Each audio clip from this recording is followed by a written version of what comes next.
Beginning in March, the U.S. Census Bureau will invite households across the country to participate in the 2020 census. But what is the census? Simply put, the census is a head count of every person living in the United States. To be sure the government represents the people, the U.S. Constitution requires a population count every 10 years. Ever since 1790, the census has determined the number of seats each state receives in the U.S. House of Representatives. It is, and always has been, a cornerstone of our democracy. We still use it to determine representation, but leaders also use the data to make decisions. Your response helps guide planning for the future of our communities. The 2020 census will help inform decisions on how billions of dollars are allocated annually for critical public services like roads, schools, hospitals and healthcare clinics, fire and emergency response services, and hundreds of other programs. In 2020, for the first time, you'll be able to complete the census online, by phone, or by mail. It asks a few simple questions, like how many people live in your home on April 1st, including their age and sex, and if there are any children living there. You should know that by law, all census responses are completely confidential, and your personal information cannot be shared with any law enforcement agencies. Every person counts, no matter who you are or where you live. So whether your family has participated for decades or the 2020 census will be your first, we all have a role in shaping the future of our country.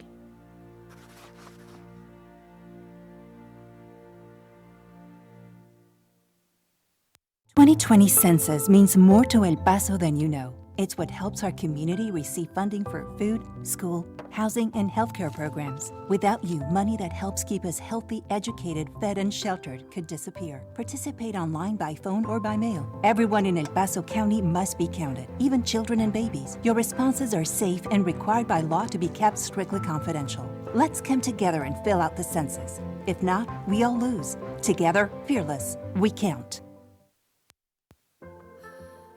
El Paso goes by many names. Sun City, 915. We are known for history, culture, food, and art.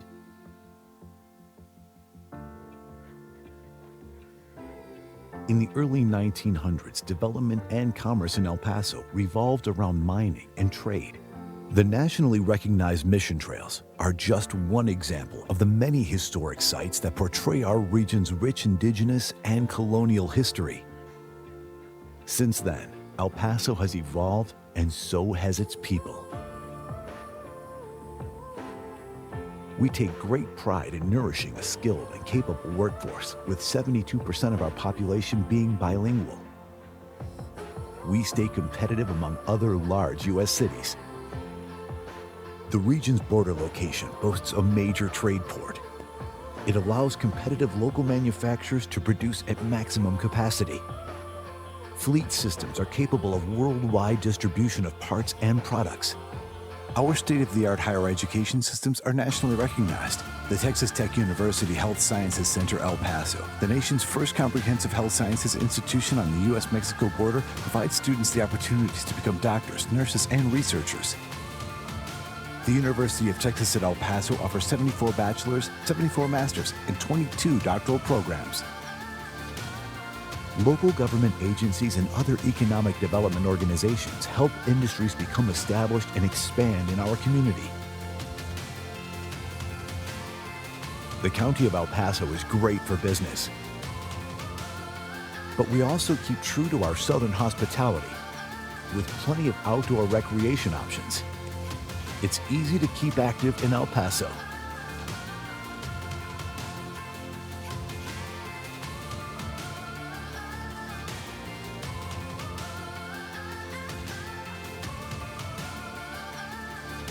We are constantly looking for new industries interested in expansion. We want to offer our help and support in the process.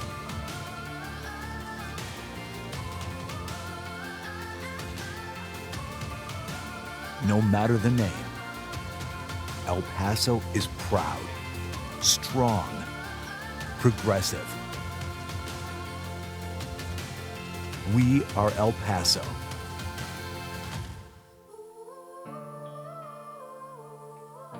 Come see what we can do together.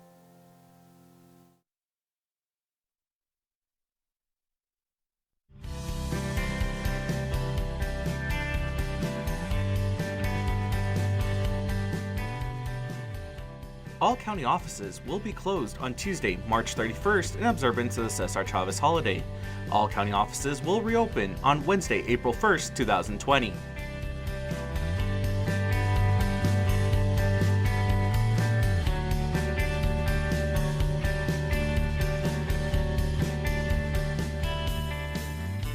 The County of El Paso Public Works Department is offering sandbags at no cost or requirements to the public. The sandbags are outside of the facilities and are available 24 hours a day. The location of the county facilities are the following: the Road and Bridge Fabens Warehouse, located at 1331 North Fabens Street in Fabens, Texas, 79838. The Road and Bridge Canutillo Warehouse, located at 191 Canutillo Avenue in Canutillo, Texas, 79835. And the Road and Bridge Montana Warehouse, located at 14698 Van Lane, El Paso, Texas, 79938.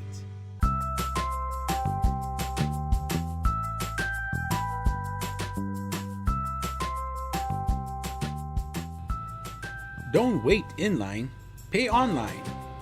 Visit the Financial Recovery Division website at http://www.epcounty.com/budget/financialrecovery.htm to make your payments online or find out more about our kiosk locations. We now accept payments on misdemeanor, felony, and justice of the peace cases.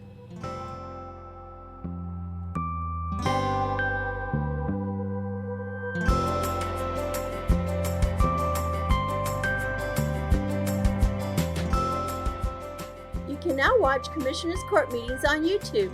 Go to youtube.com and search for El Paso County Commissioners or El Paso County, Texas. Subscribe to our channels to see our latest videos.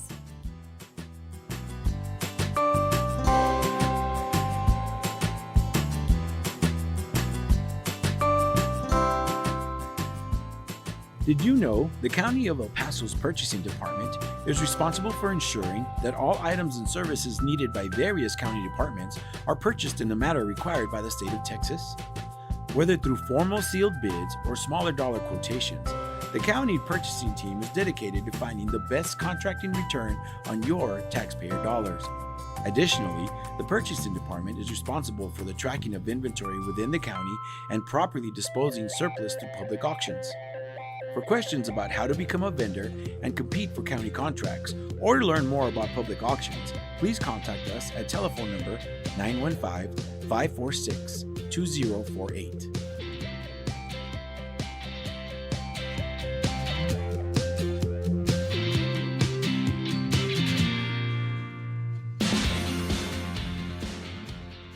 The 346 District Court Judge Angie Juarez Barriz started the El Paso Veterans Treatment Court program in 2012 for veterans and active service members that have been arrested and charged with a felony or misdemeanor criminal offense. To be considered for this specialty court, the statutory criteria includes be a veteran or current member of the United States Armed Forces, including a member of the Reserves, National Guard, or State Guard, and suffer from a brain injury, mental illness, or mental disorder, including PTSD, or be a victim of military sexual trauma, all occurring or resulting from military service. Call Sylvia Serna, Veterans Program Director, at 915-546-2119, or email her at sserna@epcounty.com for any information.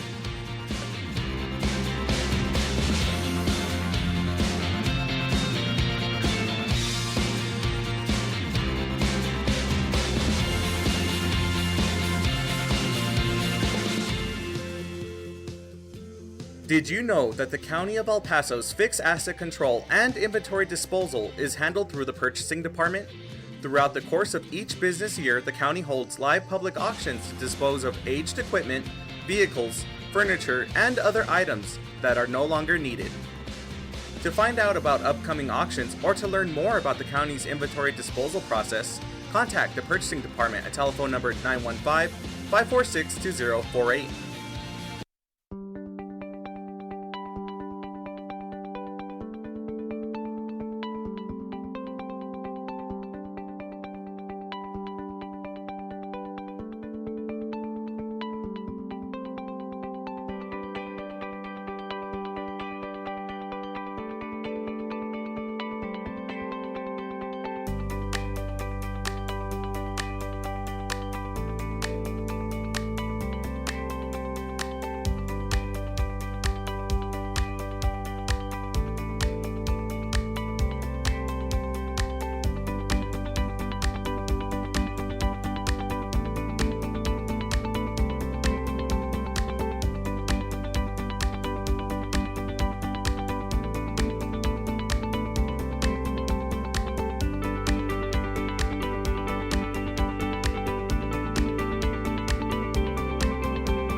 Just as a reminder, if you did not sign in on the way in, we ask that you sign in on the way out. We like to track who attends and who viewed the presentation today. It's also available if you know anyone that's not here. Lynn in Tennessee, she's okay, she's safe, the tornado, all right. It's available online, we're streaming live, and also will be on our intranet page as a recording if you want to go back and watch this compelling presentation. With that, I'm going to go ahead and just kick things off and take an opportunity to introduce our County Administrator, Ms. Betsy Keller.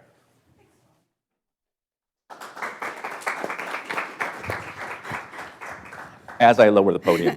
That's okay. That's okay. Good morning, everyone. First of all, I want to thank you all for being here this morning. Your attendance this morning shows your interest and your dedication to helping us prepare a responsible budget for FY 2021 for El Paso County. I also want to thank our budget team, our audit team, and human resources for the work they've been doing in preparing for the budget. And I just want to remind everybody, and you probably have heard me say this before, but we have to treat the county budget just like we would our own personal funds. You want to budget wisely for what you need, and you want to also be mindful of our revenue and our expenses.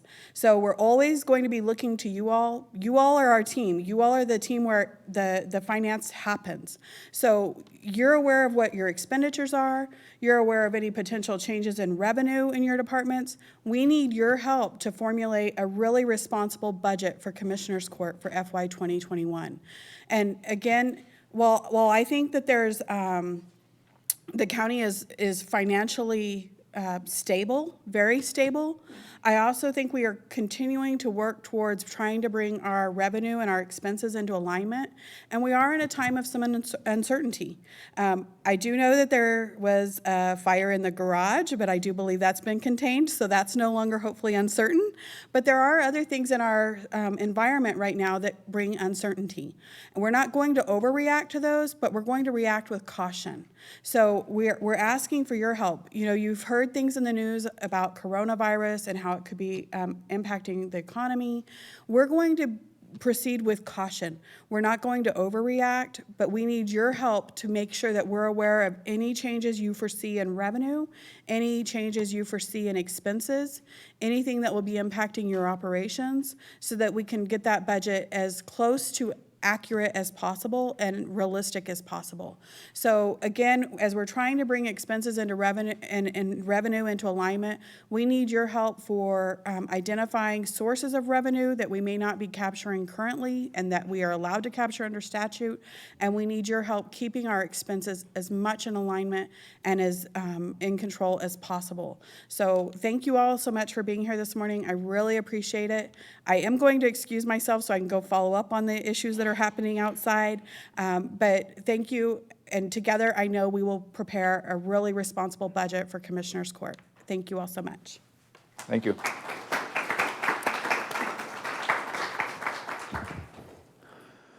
All right. So I'm going to go ahead and hop into today's presentation. So what you'll see on here, embedded in this circle, are El Paso County's 9 current goals as part of our strategic plan. You'll see in there leading justice reform, transforming economic development, increasing tourism, upgrading infrastructure, promoting collaboration and engagement, advanced community support services, value you, our El Paso family, optimizing internal process. But today what we're here to focus on is maintaining and continuing to strengthen our financial health, which is goal number 8. So I inserted this slide last minute. I inserted it the last few days. There's been a lot of change going on right now in the financial markets. Last week, down 3,000 points. Monday, up 1,200. Tuesday, down 800. Sounds like my blood pressure, right? Wednesday, up 1,200. Today, as of a few minutes ago, we are down for the day about 302 points. As a matter of fact, it's changing so much. The tickers that I have running live, they took the dollar amount off, and now they're just putting percentages. And I think this is to be able to try and control people's reactions. When people see a big number, we tend to react. Well, the market reacted as well. The Federal Reserve, for the first time since 2008, dropped interest rate 50 basis points, or 0.5%. Single largest market adjustment since 2008. So the central bank lowered Fed borrowing rates to between 1 and 1.25%. From a county perspective, that will impact the county as well. Our interest earnings just took a 0.5% hit. So as our now account interest is change at the bank, as our interest in our investment pools with Tex Pool and other short and long-term investments lower, we're going to see a direct impact of that. The Monday move in the market probably is going to hit the county conservatively by about $250,000. So we need to make sure that the county is prepared for any uncertainty that arises in the future. Like Ms. Keller mentioned, we're not going to panic and overreact.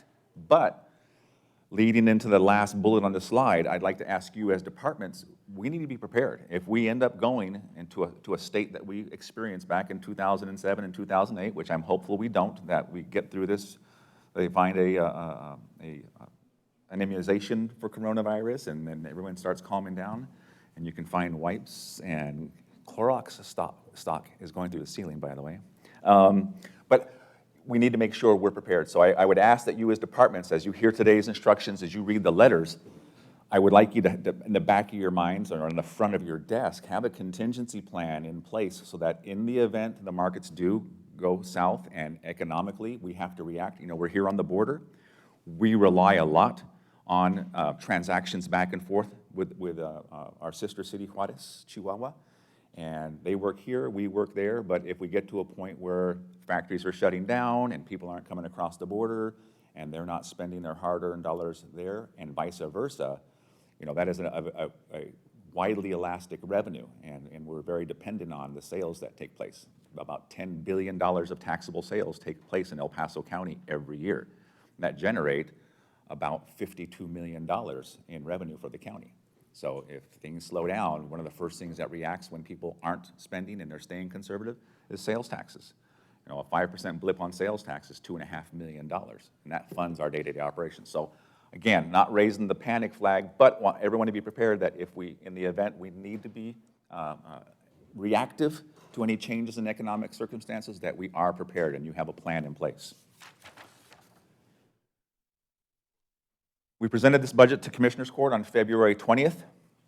Our office, along with Human Resources and Auditor's Office, gave an update to the court on our financial condition.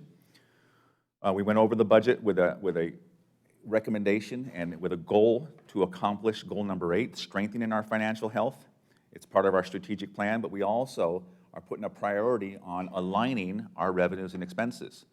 Revenues grow at a rate the last few years about 3.5% a year, but expenses are growing closer to 5 and 5.5%.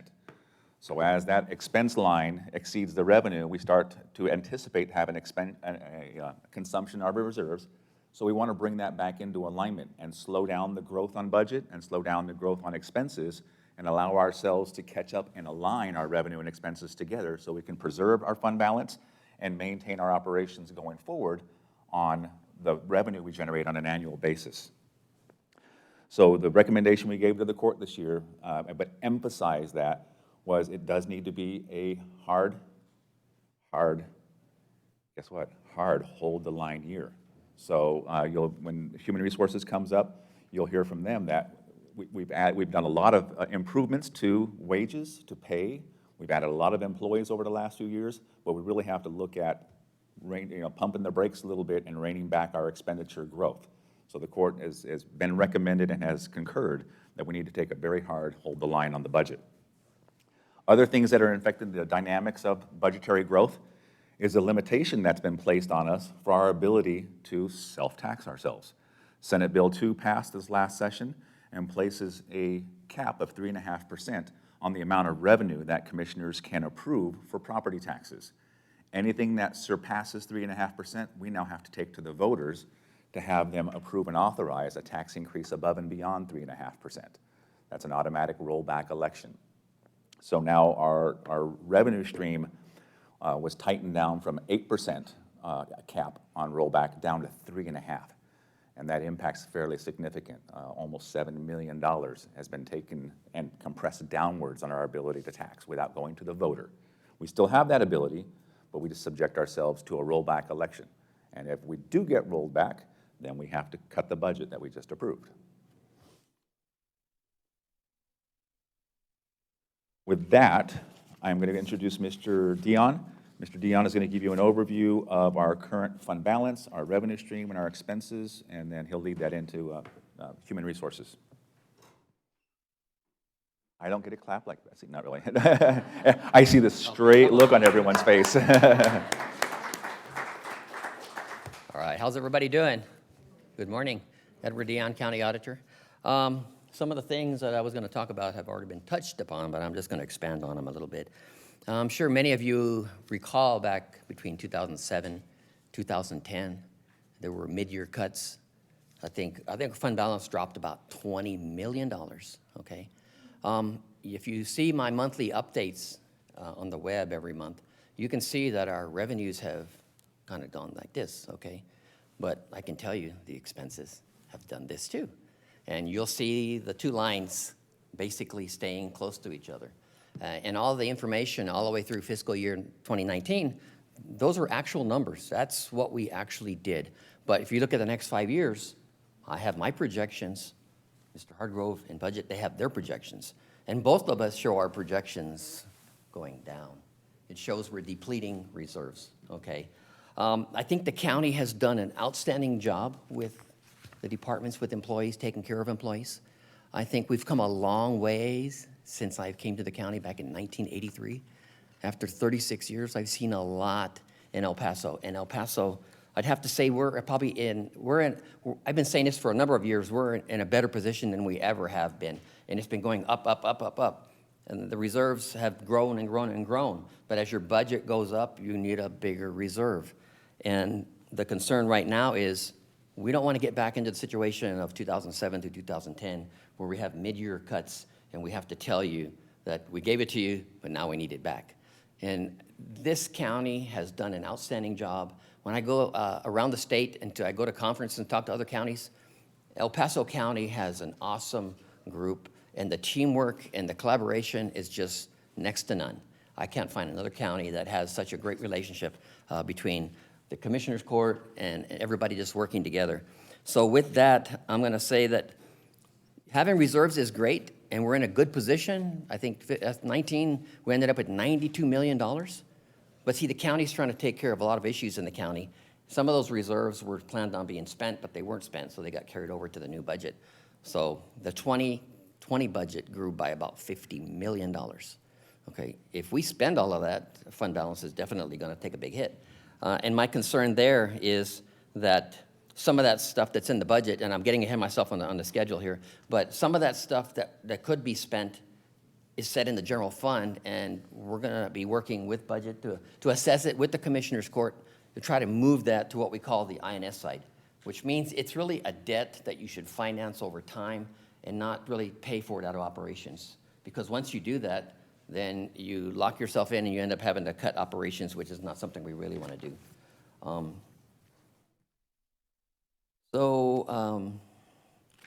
Basically right now we're saying, you know what, we've had it really good all this time. It's time to kind of slow things down, look at where we are, look where the economy's going, because we don't know, even the comptroller and economists have been telling us that things cannot continue. We've had sales tax go up more than we've ever seen it, where we hit $5 million for 1 month of sales tax. That's almost unheard of. And so we're doing really good with our revenues. So what I'm going to basically cover right now is going to be at a very, very high level. But I can tell you that in the community and the economy, if you may not think it'll hit El Paso directly, but I can guarantee you that you have funds probably in your 457. We all really love our retirement here at the county. But guess what? Our retirement fund is set in a multitude of investments. That's TCDRS. That could have an impact and ultimately ends up being a cost to the county, and it is a cost on your pension plan and your personal pension. So with that, I'm gonna continue doing my revenues. I provided my first one in February. I'll be projecting revenues through August on a monthly basis or as needed, but as much as possible. And we found out that doing more revenue estimates, we have better projections. We'll be talking about just the trends of revenues, expenses, and the fund balances. And like I say, I do updates monthly, so you can go out and look on the website under the auditor's financial information for the monthly updates. It's out there. Historical trends, they're based on projections, obviously. And usually history repeats itself, but once you start having an economic issue, usually it's after the fact. And then you have to adjust for it. So the assumptions, past and future, are important. And the information that I get from departments, if you have a revenue line item that's significant to your budget, I would appreciate you collaborating with my office when you have billings, letting me know what you have outstanding. So when I project the revenue, I know that there's 2 months that are being billed that haven't been received, but I can at least factor in where those billings are, what the amounts are. It gives me a better projection. Ed, can I hop in there also? Yeah, sure. Also, since your analysts come out and meet with you on a quarterly basis, if you have expenditures within your budget that you anticipate you're not going to spend this year, but you're going to need to reappropriate that for next year for a specific project, make sure you stay very attuned to that in your FY21 budget request. Because to his comment on revenues, it's also important we know what we'd anticipate spending through the balance of this year, especially with large projects, or what we may need to reappropriate and carry into fiscal year 21. Thanks, Ed. So as Mr. Hardgrove said, we have a 3.5% rollback cap statewide. And the legislature really pushed that hard, and they've been doing it for years, and we were hoping it wouldn't happen. The county's always been really good about its taxes, and I don't think we haven't really gone to the rollback many times, unless it was really necessary. But at this point, I don't think the legislature's done, and they could take it down even further or put more restrictions on us. So that's why we're having to be cautious at this point, moving forward, because typically I don't recall the Commissioner's Court in El Paso County, except one time, ever going beyond the rollback for an issue, and that was relating to the jail on the east side. And typically government entities do not do that. because usually it ends up backfiring on you. So revenues overall, you can see the majority of our revenues come from property taxes. That's 60%. Back in the late 80s, the county took it to the voters to impose a half-cent sales tax. Well, it's grown a lot over the years, and right now we're getting 20% of our revenue, almost $56 million in sales tax. So right there, that's 80% of our revenues. And the next major area is intergovernmental revenues. So that's the significant portion of our, let me see, it wasn't intergovernmental, I think it was charges for services. Charges, yeah. Yeah, charges for services is the next level. And the majority of that revenue is like over $20 million for federal prisoners. That covers the operations of the sheriff. So the part that we're talking about is those other small areas which mainly affect departments. So like I say, you have anything significant to your office that you bill on a regular basis, we'll be reaching out to you, but we would appreciate it if you could give us information and put us on your calendar to give us regular updates. When you do a billing, just a CC to my office, and I'll be explaining who you can send those emails to. That really helps us out in doing our projections. Expenditures. El Paso County is a service organization, and we're all about people mainly. 76%, or $212 million in the FY 2019 budget, followed by operations, okay? This is actual expenditures. And then we have transfers out. We get a lot of money. I think it's between $20 and $25 million in grant monies that we match, and we get a lot benefit for this community. And a small portion of that is the capital outlays, where it's less than $5,000. You all have an allocation where you can buy things that you all need, and the rest goes into the CIP. By the way, I see some of you writing feverishly, Jesus. I'm impressed. You're taking a lot of notes. This presentation will be also online on our intranet page if you want to take this and use it for your department, or if you want us to come speak to one of your departments, it's available online as well. So this is the telltale, the fund balance analysis showing revenues. The budget is the yellow, and as you can see, typically we have a budget that usually exceeds what we spend. On an average basis, we leave about 8 to 10% of our budget on the table. And the reason for some of that of late is because we have a large reserve for emergencies. Okay, that's because statutorily, the Commissioner's Court, if there was an emergency, they could not tap into the reserves unless they held a meeting after calling an emergency or declaring an emergency. So it's the understanding of the Commissioner's Court is that they do not intend on spending that money. It's there as a precaution to expedite in the event it was ever needed. And so that's why you see a portion of that gap. But you can see the orange, that's been our reserves. Prior to 2011, I think it dropped down into the 20s, 30s.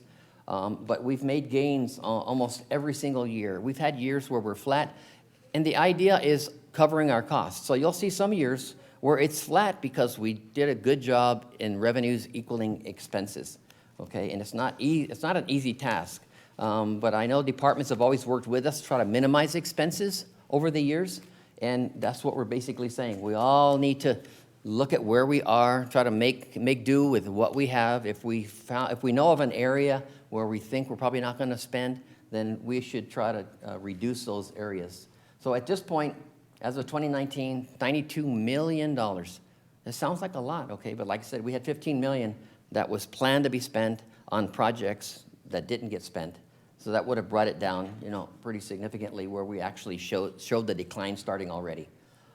In 2020, the budget grew significantly, and I'm projecting the expenses that they may grow by $50 million. So a lot of that was salary increases, but we have things in there for flood control, $10 million for flood control. We have economic impact fund. There's a lot of major stuff, and I've been putting a lot of pressure on budget and policy because my projections are based on you budgeted that. I have to anticipate you're going to spend it unless you can tell me otherwise. So as they tell me they're not going to spend, or we're going to shift it to another funding source, then I'll reduce my projections, and that's where our estimates come into alignment.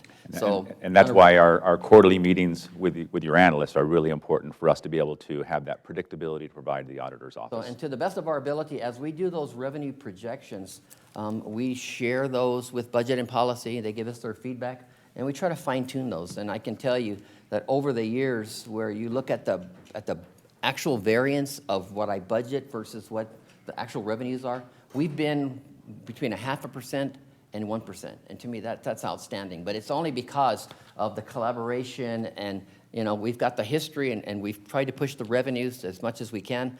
But next year's budget, I increased revenues for sales tax by $1 million because we've been having excess. We had an excess of $2 million in 19. And we're required that the excess go into debt service to reduce debt. So the commissioners have to realize that it's an excess, but it's not for next year's budget. You have to wait a year before you actually materialize as part of your revenue for the general fund. So with that, I'd like to talk about some of the staff and what I expect from the departments. As I said, review your revenue portion. And there's a lot of departments, we're not here to make money. And you get revenues and you're not going to cover your cost. But if you have a significant revenue source in your budget and you think that revenue source is misstated, or I'm missing something, or you're getting a new contract with an agency, I need to know that so I can factor it into my projection. And if I get information where I can certify, I'll gladly put it in there. With that, Ed, let me add on to it. There was a bullet on one of the slides I failed to speak about, but you know your departments much better than we do. We would ask that you look at your revenue stream, look at the statutes that authorize the fees that you assess. Let's make sure, are there fees? Are we at the statutory amount? Is there room for any increase in those fees? Also, are there any fees that we aren't assessing that we could be assessing and collecting?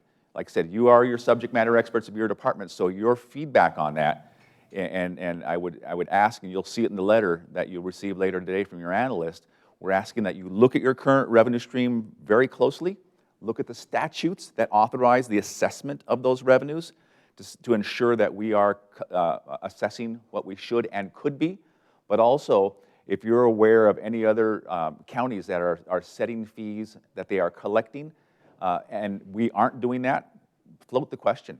Ask us about it. And if we can't get you the answer, we've got an incredible legal team in the county attorney's office who can look at the statutes and verify that, number one, we're assessing what we should be assessing, or number two, if there's other fees that we could be assessing, what is our legal authority to do so? So by all means, use the team that you have here to assist you in providing those revenues to the auditor's office so that he could take them into consideration for certification. Okay, I just want to impress upon you that even though I'm asking you to provide me some feedback, the last thing we want to do is cause more work for you. So what we're suggesting is that in Munis, I don't know how many of you use Munis, but Munis has a general billing module where you can put your billings in the system yourself. And we can train you on how to do that. And if you don't want to, you just provide the information to us and we will put it into the billing system. That way, when I'm projecting revenues, I can see what the outstanding receivable is, what month you're through, and that makes it so much easier. Otherwise, we have to drill in, to the actuals and see where we are, and then I'll have to tell Donna, can you call the department and ask them, what's the deal? We haven't received, we're in April already, and we've only got a billing through November.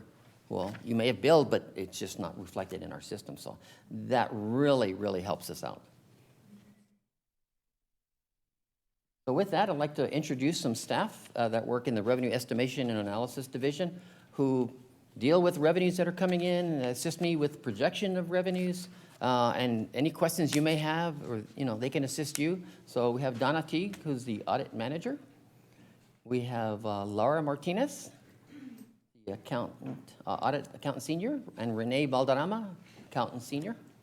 So if you have any questions, just email them, give them a call. They'll be more than glad to help you.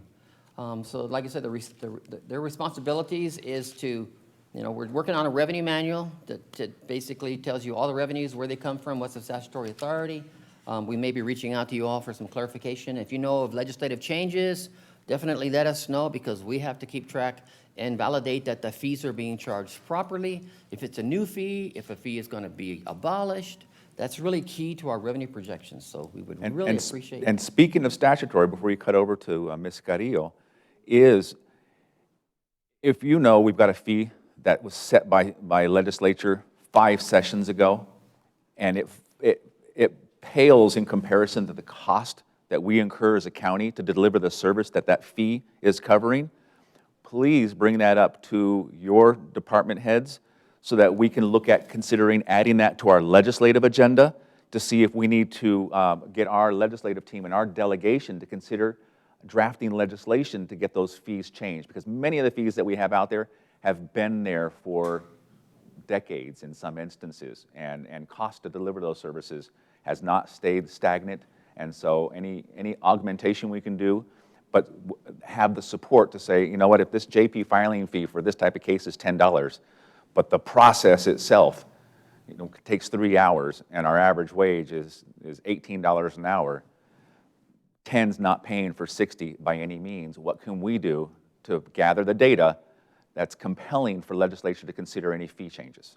So that will be ever important from this year forward. Okay, so with that, if anybody should ever have any questions, concerns, I'm always available to call me, email me. And with that, please help me welcome Melissa Carrillo, HR Director. Good morning. Good morning, everyone. Melissa Carrillo with Human Resources. So this morning, we're going to have a very different budget kickoff where it concerns HR. Normally, my team and I speak to you all about the current process and how you all request personnel.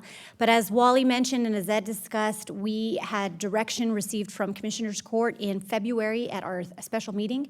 And basically, this year, we are not accepting new requests. So I say that, and many of you in the room may say, well, what do I do? We need personnel, and we'll get to some of that. But what I'd like to do is review something a little bit different to kind of continue with the education of where we're at and what our court's commitment is in terms of where they're spending their money. So if you look historically at our wage changes that affects personnel, this shows the past 11 years. And if you look at the past 11 years, although the court did not grant step increases or cost of livings in every year, you can see that of 9 of the 11 years, the court did commit some of their budget, whether it be to a step increase, a cost of living, or a wage adjustment.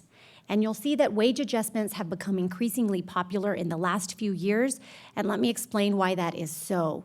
When you look at step increases tend to reward those employees for longevity. The longer they stay within their current position, step increases usually denote those years of service.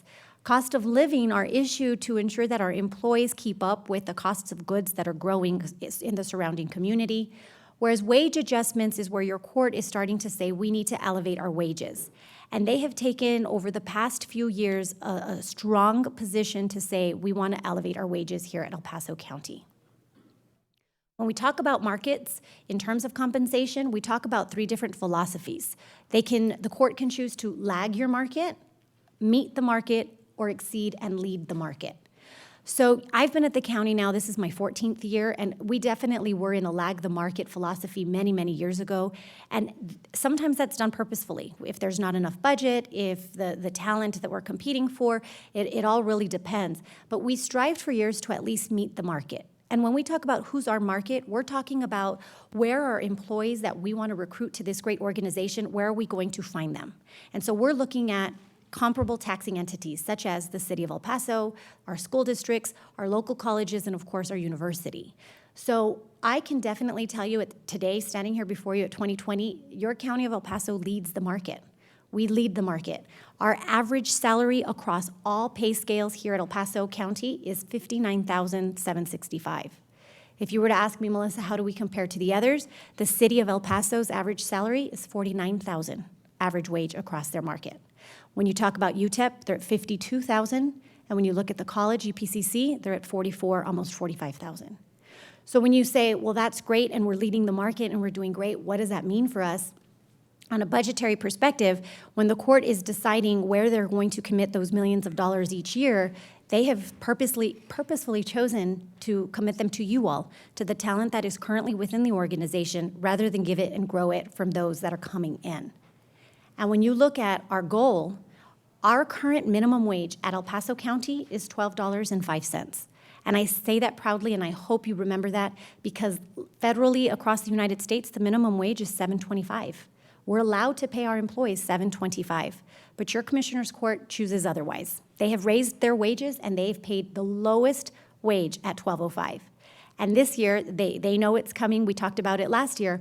My estimation and what we're trying to project and give them costs on is how we're going to elevate that wage this year in FY21 to at least $12.22 an hour. However, Wally and his team have been working on what the costs look like to get us to $12.50 an hour in terms of minimum wage coming FY21.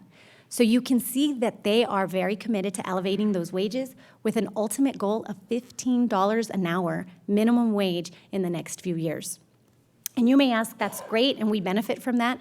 But what that does is it truly helps our economy. When you look at what's happening in other parts of Texas and throughout the country, when we're wanting our economy to boom, we want to ensure that wages are elevated at the same time so that they can keep up with those economic impacts. But by driving up wages here in El Paso County, we're hoping that our partners throughout the community do the same and understand that if they do not raise wages, they're going to have a hard time hiring talent and keeping their talent. Whereas we don't have that problem, and that's something we're very, very proud of. But ultimately, their goal is quality of life. How can we ensure that we protect our own employees and really make El Paso one of the best places to work and play? So this is where we're spending our money. When Ed and Wally tell you this is the alligator mouth and we're trying to make sure it stays together versus open, they're conscientiously dedicating those funds to the employees currently. And so while we may be standing before you telling you this isn't the year to ask for new positions, we continue to ask you to understand where that's coming from. Your support of that would be greatly appreciated. Some of you in this room may say, Melissa, that's all great, but I'm struggling. I need people. I need resources. I can say with great confidence, all of you need resources. Every department in El Paso County needs people. It's the nature of what we do in the government, right? We do more with less, and unfortunately, sometimes it gets old and we don't want to hear that. It is who we are. We're public servants and we have that public servant heart. But I ask you and urge you to get creative. Think about alternative ways for you to get the help that you need. In my office alone, I will tell you that we've committed in looking for software that'll help minimize some of the workload that my staff is doing so that it frees them up to do the new duties that are coming on board. We've invested in our NeoGov software. We now have an eLearn module that's really helping Janet, my trainer. So keep in mind what software is out there that can really help minimize the time that you're spending or that your staff is spending doing work that can free them up to do some of the work that you do need them to do going forward. But with that, if there's any questions, please let me know. If you want to wait till after this meeting and come up to me and say, I need to get a body on record. Some departments, what I've heard is, I want to make sure that even though this is a hard hold the line, I want the county to know I need 4 paralegals. And so I'm going to request them for the record, and you can deny them, but I want them for the record. If that's something you're in, what I've consistently told departments is know your staffing needs for the next 5 years today. We shouldn't be in a position where we're saying, today I need 2 office specialists. And the next year, I don't need 2 office specialists. You know what? Now I need 3 court clerks. We want to know what your staffing needs are, and you all need to really look at your operation and say, what does that forecast look like for the next 5 years? So at any moment, whether the court says it's a hard hold the line or it's a year that we're accepting new position requests, you want to know, great, these are the ones I'm going to ask for. This is the priority I'm asking for them in. So don't use this year to say, I'm not going to do anything. Use this year to analyze your needs and really create a strong budget for the next few years where personnel is concerned. Did I miss anything? Okay. So we'll wait to hear questions towards the end. Of course, I'll be here after the meeting ends as well. But with that, this is my team, Jesus Alvarado in my office, if you'll stand. We recently retitled Jesus. He's our functional data analyst, and he comes from our comp and class division. He's constantly working with the Munis system, analyzing overpayments, underpayments, any changes that may be occurring as a result of new changes each pay period. But he's also helping me with data so that we can keep our comp and class wages exactly where we want to be in the market. Okay. Thank you all. With that, I'll turn it back to Mr. Wally Hardgrove. Thank you, Melissa. All right, only 74 short slides to go. Not really. I would be remiss if I didn't introduce Berenice Varias from my office. She's our executive assistant and keeps us all in line. Bere, if you'll, so when you call in and you're looking for me and she says, I can't find them, you have to believe her, okay? With that, I'd like to introduce my team of analysts. You should know them well. It will change. I have an analyst vacancy right now that I hope to be making an offer to an individual next week. So the blend of who is handling what right now will change. But right now in our office, and I'll introduce you to your team, Mr. Francisco Rios, his extension where you can reach him, he takes care of district courts, county administration. He takes care of Betsy. That's a job in and of itself, okay? He takes care of budget and fiscal policy, all of the judge and commissioners, and court administration. Then I'll just point to the picture. Mackenzie McLaughlin, she is off today, but Mackenzie takes care of and takes a good job. Would you say, yeah? She takes good care of the constables? She takes great care of the constables, the justices of the peace, information technology, domestic relations, purchasing, ITD, HR, and county auditors. Yeah, they do a lot of departments. But like I said, these will be divvied up, hopefully, next week.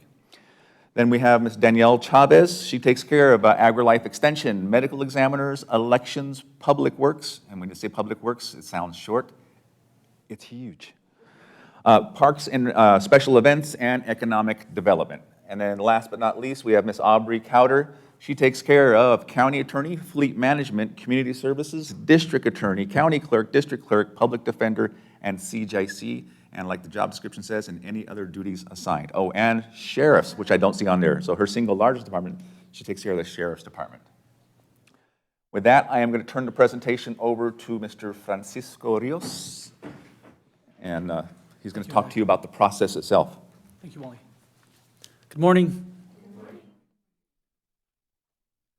All right, so later today, we're going to be opening the new projection in Munis. It is going to be the default projection, so you won't have to memorize the projection number listed up there, 20211.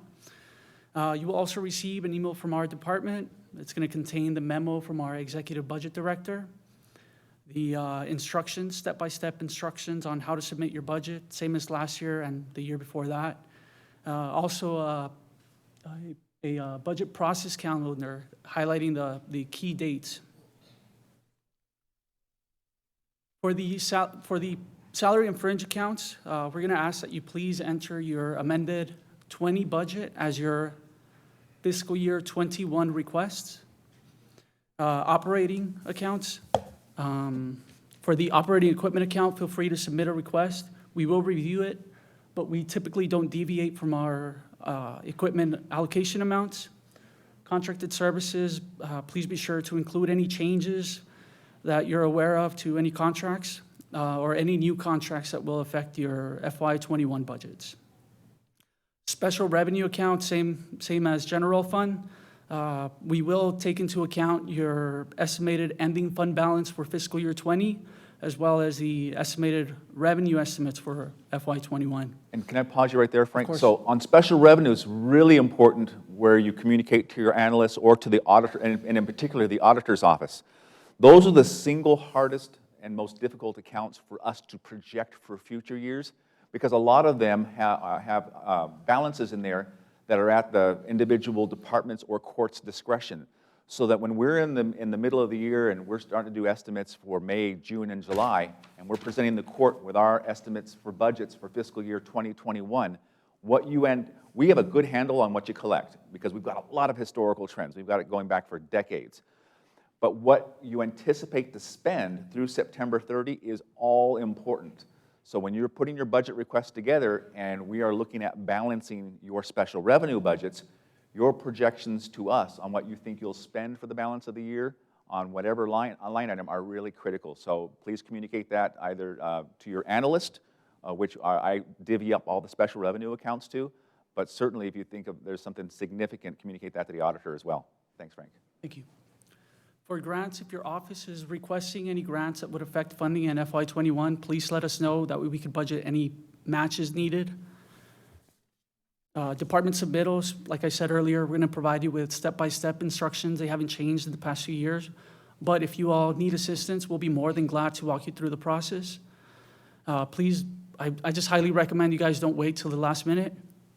Revenue changes, I think Mr. Dion, our county auditor, told us, explained to us what departments can do to help in that area.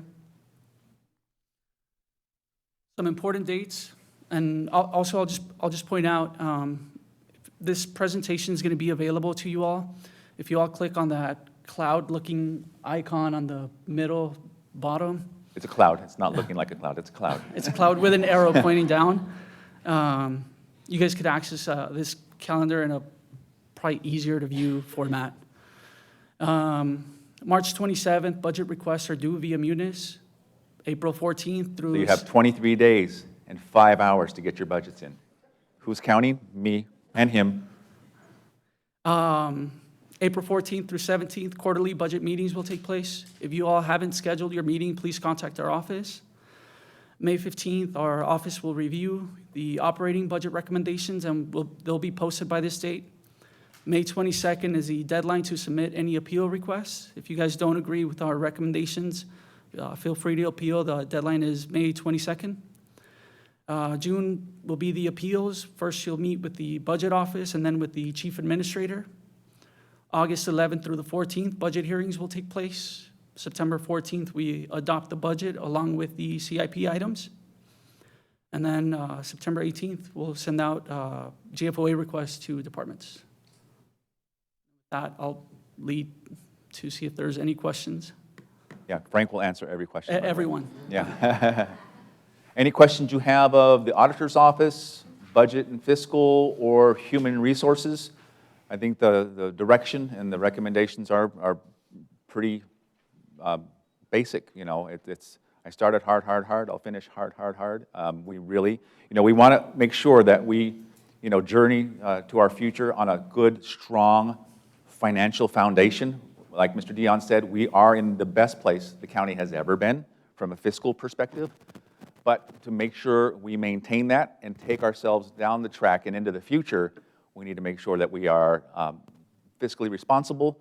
You've done it in the past. I'm confident you'll do it in the future, and we look forward to collaborating you and to a successful close to fiscal year 20 and opening up 2021, because before you know it, it'll be here. With that, I'll open up for any questions. Hearing none, motion to close? No. Any questions from anyone?